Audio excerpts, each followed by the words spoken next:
Boa tarde, meninos e meninas! Tudo bom com vocês? Sejam bem-vindos à nossa aula de redação da semana. Hoje, em nossa aula de redação, nós vamos falar sobre um gênero textual atual, que é o e-mail. Isso mesmo, já ouviram falar sobre o e-mail? Hoje, a nossa aula vai falar sobre ele. O que é o e-mail? Como podemos fazer um bom e-mail? Mas antes, nós vamos corrigir a nossa atividade da semana passada. Antes de iniciar a aula com a agenda e a correção, eu gostaria de falar um pouquinho com vocês sobre a novidade da semana. A novidade que a escola, a partir de agora, a partir dessa semana, vai ter.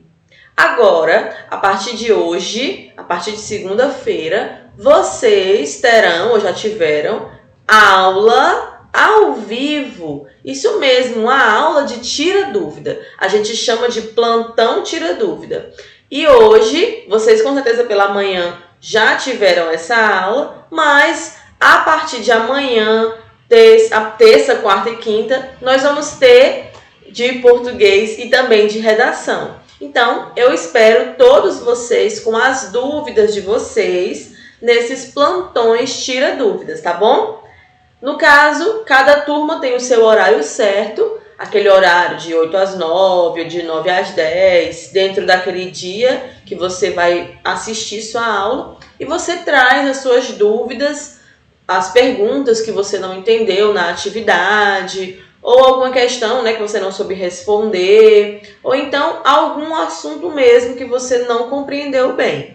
Você traz essas dúvidas para a nossa aula Tira Dúvidas, para a gente poder conversar um pouquinho e acabar com todas as dúvidas de vez, tá bom? Aguardo todos vocês para essas aulas de Tira Dúvidas. Agora vamos iniciar nossa aula aqui no YouTube? Vamos começar? Vamos iniciar a nossa aula de redação copiando a agenda. Vou dar um tempinho para vocês copiarem a nossa agenda.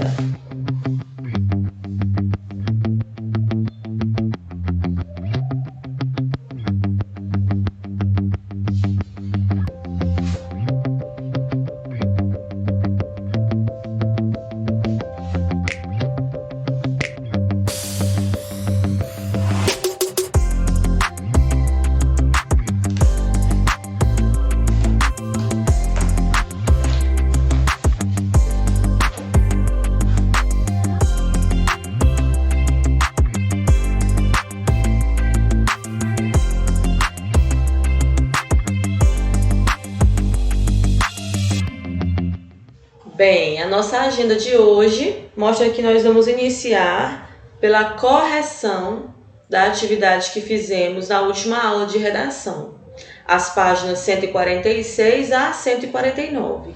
E como atividade de casa, nós temos uma produção de texto, que vocês vão realizar de acordo com o gênero textual que nós vamos estudar, que já foi mencionado, tá bom? Vamos começar pela correção. Abram o livro de vocês na página 146. Aqui na página 146 e 147 é o texto, que nós vamos responder nas outras páginas. Então, vocês já fizeram a leitura, mas vamos fazer novamente essa leitura aqui nós agora juntos, tá bom? Eu vou ler para vocês. 146. Crianças contam 9 experiências incríveis de viagem. 27 de setembro de 2018, nenhum comentário, por Martina Medina. Para celebrar o Dia Mundial do Turismo, comemorado em 27 de setembro, o Joca conversou com 3 crianças que amam viajar. Isabela, de 10 anos, Felipe, de 9 e Mariana, de 7. Contaram os momentos mais incríveis que viveram mundo afora em viagens com seus familiares. Ver crianças pequenas sendo monjas na Birmânia. Fiquei muito impressionado que crianças menores do que eu já eram monges. Usar uma privada no Japão. Lá, os vasos sanitários parecem robôs, jorram água e são cheios de botões. Acampar com camelos no Marrocos. Fomos de camelo acampar no meio do deserto do Saara. Indicações de Felipe, 9 anos. Já visitou 54 países acompanhados dos pais, mas acha que ainda tem muito o que ver por aí. Não conheci nem a metade dos países que existem no mundo, diz. Quero continuar viajando no futuro com os meus amigos. Tomar leite recém-tirado da vaca em Paraisópolis, Minas Gerais. A vaca parece um adoçador, micro-ondas e espumador ao mesmo tempo. Quando sai direto dela, o leite já vem quentinho, docinho e cheio de espuma. Visitar o Children's Museum, Museu das Crianças em inglês, em Houston, no Texas, Estados Unidos. Esse museu é como se fosse uma cidade de mentira feita só para crianças. Tem banco para guardar dinheiro e carrinho para o supermercado, por exemplo. Comer refeições apimentadas no México. Eu não conheço ainda, mas quero muito ir para o México. A família Souza ama pimenta, então eu quero muito comer. Indicações de Marina Souza, 7 anos.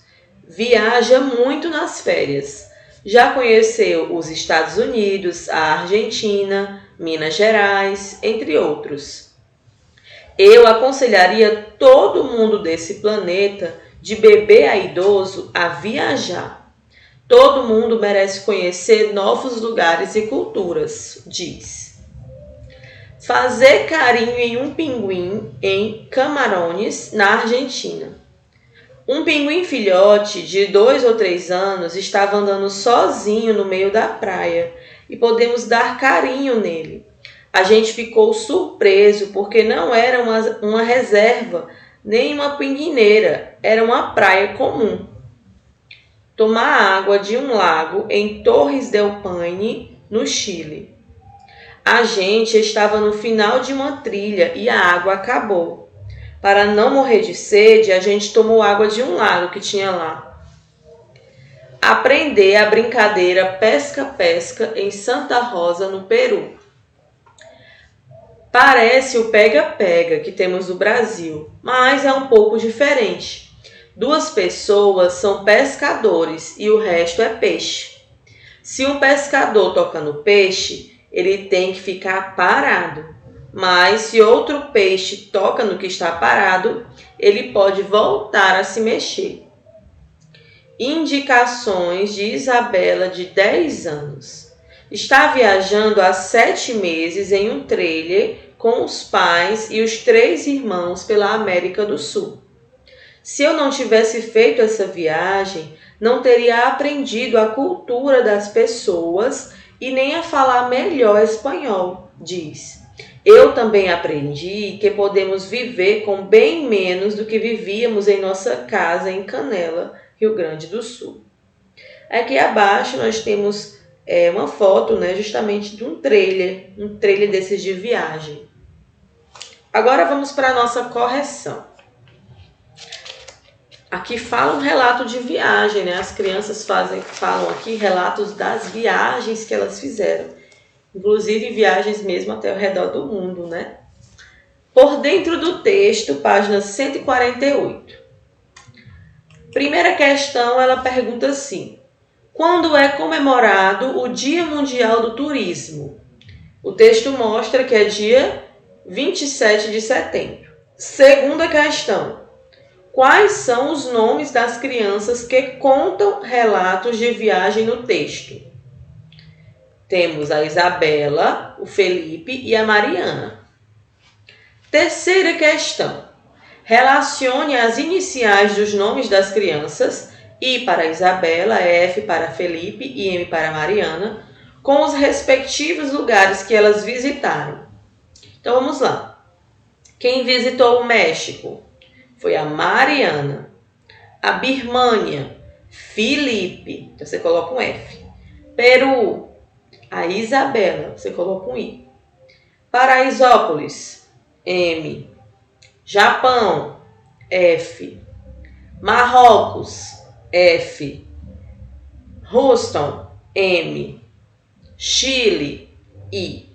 E Argentina, I. Então, a ordem das letras vai ficar assim. M, F, I, M, F, aí do outro lado. F, M, I, I. Tá bom? Quarta questão. Qual dessas experiências de viagem você gostaria de ter? Por quê? Resposta pessoal, tá? Essa resposta você vai colocar o que você achou. Então, ela é pessoal. Eu, no meu caso, acho que muito interessante deve ser essa viagem de trailer, onde você sai de carro e conhece vários países e você não se hospeda em lugar nenhum. Você já mora ali dentro daquele trailer. Quinta questão. Copie a frase do texto em que se comprova que viajar amplia os conhecimentos sobre cultura e línguas locais. Então, no texto, a Isabela, ela fala assim, ó. Se eu não tivesse feito essa viagem, não teria aprendido a cultura e nem a falar melhor o espanhol. Então, aqui nós encontramos, né, a resposta da quinta questão. Virando a página 149, a sexta questão diz assim: releia o texto e marque com um X a alternativa correta. Temos 3 alternativas.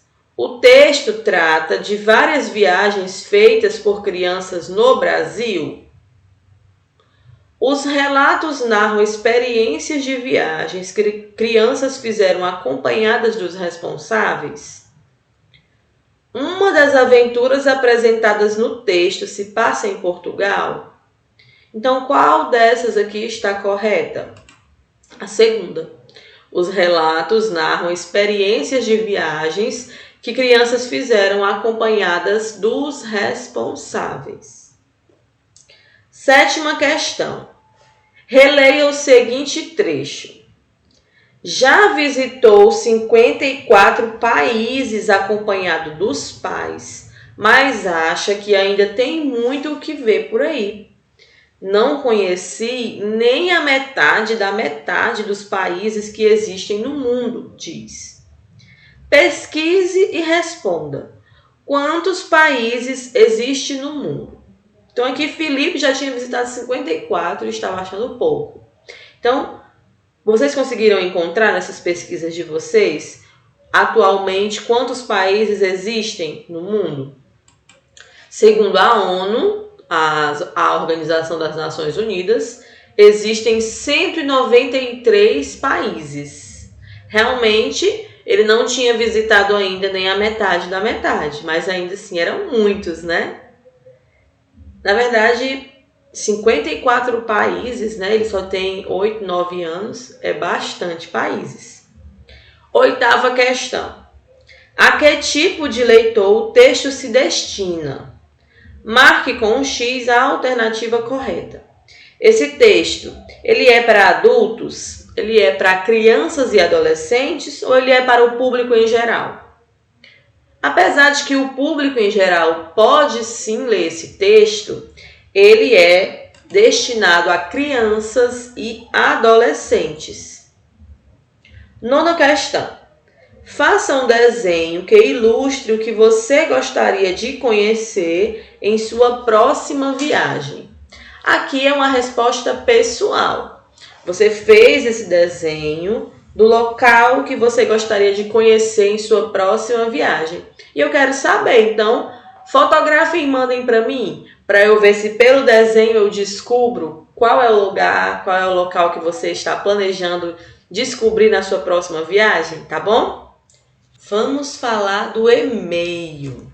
O que é o e-mail? Quais são as características de um e-mail? E como é que nós podemos fazer um bom e-mail? O e-mail, como eu coloquei aqui algumas ilustrações, né, é utilizado para escrever e para enviar e-mail, os meios eletrônicos, computador, notebook, celular. E isso porque o e-mail ele é uma mensagem eletrônica. E essa mensagem eletrônica que surgiu no meio eletrônico, surgiu com o avanço da tecnologia, passou a se tornar um gênero textual. Assim como a gente estudou, né, o blog, o vlog, também passaram a se tornar um gênero textual, o e-mail também. E hoje o e-mail ele é bastante utilizado, né? Ele é muito utilizado dentro de empresas para transmitir algum tipo de comunicação dentro de uma empresa, um informativo.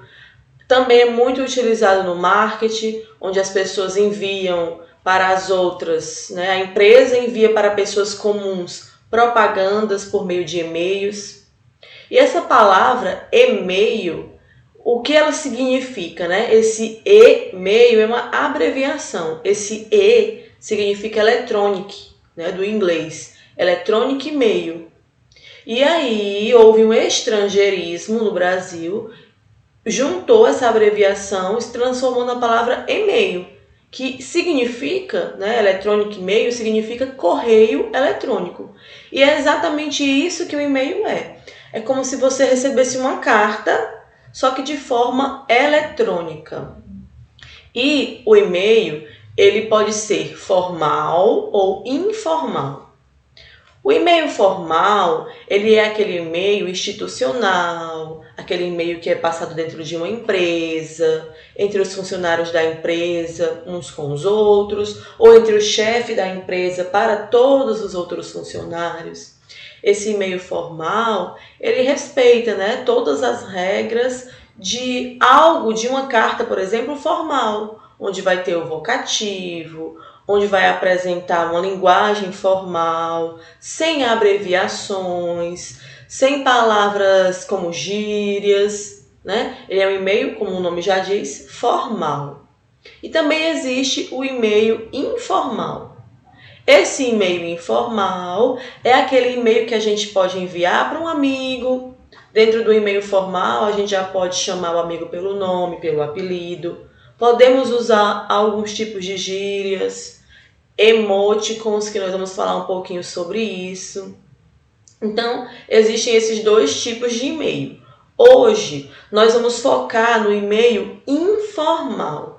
O e-mail que você pode enviar para um amigo, que você pode enviar para um colega, fazendo um convite, mostrando um comunicado. Então, hoje nós vamos nos focar no e-mail informal. E como eu mencionei, o e-mail, ele é um tipo de carta, né? Na verdade, ele veio para substituir a carta nesse avanço da tecnologia. E como ele é um tipo de carta, a gente pode dizer, ele tem as mesmas características, né? Tem características semelhantes à carta. Por exemplo, o e-mail, quando você vai fazer um e-mail, você precisa pensar quem vai receber. Quando a gente vai fazer uma carta, a gente também pensa em quem vai receber. E algumas características do e-mail são essas. É um texto curto, dirige-se ao leitor, né? Dirige-se ao destinatário, como eu falei. Antes mesmo de você escrever o e-mail, você pensa em quem vai receber e você pode, principalmente o e-mail informal, você se dirige à pessoa pelo nome, pelo apelido, né? Por que eu digo principalmente o e-mail informal? Porque às vezes o e-mail formal, ele é dirigido a uma empresa toda, então você não vai colocar o nome de cada funcionário no seu e-mail formal. Mas se você, dentro de uma empresa, né, estiver enviando um e-mail para o seu diretor, para o seu chefe, você coloca sim, você pode colocar sim o nome dele. Mas em geral, né, o e-mail formal, o e-mail informal, ele sempre você vai colocar o nome, o apelido do seu amigo, da pessoa que está recebendo. Ele também deve tratar apenas de um assunto. O e-mail ele não pode tratar de vários assuntos. E um dos pontos principais é porque quando você vai escrever um e-mail, existe lá uma partezinha que pede assunto. Então, se você falar de vários assuntos no e-mail, você tem que colocar todos os assuntos ali em cima. Vamos ver aqui o exemplo de um e-mail que eu gostaria de apresentar essas características, né, que eu acabei de falar para vocês. Ó, aqui é um e-mail. Nesse primeiro campo, nessa primeira parte aqui do e-mail, você coloca o destinatário do e-mail, né? Que você vai digitar lá, que no caso é o meu e-mail, prof.robertaporfirio@gmail.com, né? Esse símbolo arroba, né? Eu não sei se vocês já se perguntaram o que significa esse símbolo arroba, né? Mas ele significa em, né? Ele vem do inglês it, que significa em gmail.com. Então quer dizer que eu, prof.robertaporfirio, estou em gmail.com, que é essa plataforma de receber os e-mails, né? Que é esse meio de receber os e-mails. Então esse arroba significa em. Aí nós colocamos o e-mail da pessoa, que a gente já tem que saber de antecedência, né? Já tem que saber de antemão. Colocamos aqui o assunto do e-mail, que eu mencionei para vocês, né? Que o e-mail ele deve ter apenas um assunto. Nesse caso, convite para um chá da tarde. Então, quando a pessoa receber o e-mail, ela já vai visualizar que esse e-mail é sobre esse assunto. Aí temos aqui o corpo do e-mail, que é o texto. E ele inicia-se, né, com a saudação, bom dia. Aí começa a falar. Aninha, queria convidar você para um chá da tarde aqui em casa, sexta que vem, às 16 horas. Chamei também a Gabi e a Carol. Não precisa trazer nada, sua presença é o que importa. Pela forma como a pessoa, né, se referiu ao destinatário, né, Aninha, pelo apelido, usou alguns tipos de gírias, né, te espero aqui em casa, falou sexta que vem, né, então usou os apelidos também dos outros convidados, Gabi, Carol, mostra que esse é um tipo de e-mail informal. E como vemos, é um texto curto, né, é um texto que não é muito longo. No final, nós temos algumas despedidas, né, aqui no caso eu coloquei saudades, mas às vezes você pode colocar, principalmente se for e-mail formal, atenciosamente, grata, com carinho. E no final a assinatura, né? Roberta Porfirio. Então esse é o tipo de corpo de e-mail, parecido com uma carta. A gente vê aqui que não tem da carta a data, né? Nesse e-mail informal, ele não possui a data como uma carta possui. Mas ele segue esse tipo de estrutura, certo? E quando você realmente está enviando o e-mail, depois que você finaliza tudo, você clica no botão enviar. E assim a pessoa recebe o seu e-mail. Hoje, com o avanço da tecnologia, né, já foram criadas outras ferramentas que já vêm substituindo o e-mail, principalmente no campo informal. Nós temos muitos outros aplicativos, como por exemplo, aplicativos de mensagem, como o WhatsApp, que muitas pessoas, em vez de enviar um e-mail para um amigo, como é o caso de um e-mail informal, acabam enviando ali uma mensagem no WhatsApp mesmo. Mas o e-mail continua sendo sim utilizado e passou a ser um gênero textual oficial. Então ele pode ser cobrado em provas, inclusive no Enem, em vestibulares que vocês vão fazer aí à frente. Tá bom? Então, lembrem dessa estrutura aqui do e-mail.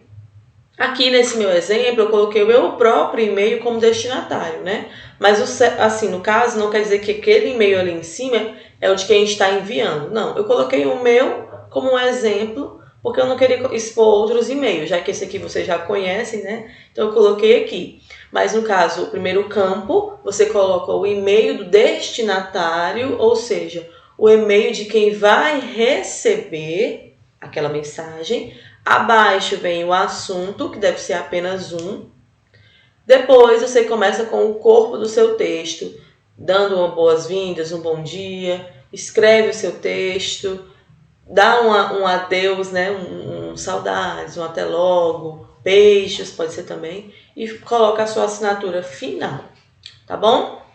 Agora vamos ver a atividade, A atividade de hoje é uma produção de texto que vocês vão fazer no caderno.